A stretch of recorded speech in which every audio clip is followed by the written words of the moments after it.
আমার বর্ষের কিরানে পীর দস্তগীর সুলতানুল মাশায়েখ সুলতানিয়া মুজাদ্দাদিয়া তরিকার ইমাম শাহ চন্দ্রপুরী রহমাতুল্লাহের গোলামি করে আমি আশিক রাসূলের আহ্বান দিয়েছি। আপনারা যদি আশিক রাসূল হইতে পারেন অবশ্যই রাসূলকে দেখতে পাবেন।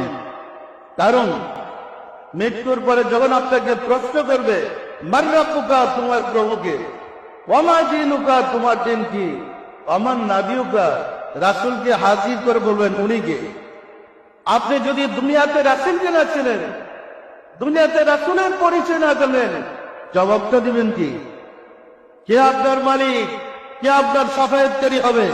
সুতরাং দুনিয়াতে থাকতেই রাসূলকে ধরেন। অনেক হুজুররা বলেন রাসূল তো মরে মাটির সাথে চলে মিশে গেছে, রাসূলকে কি দেখা যায়? রাসূল কি দেখা মানে হাজির হইতে পারে মিলাদে? আমি বলতে চাই তো পরিষ্কার বুদ্ধিটা খোলা করেন। পৃথিবীতে 600 কোটি মানুষ আছে, গড়ে হিসাব করে দেখেন কমপক্ষে প্রতিদিন 14,000 লোক মারা যায়।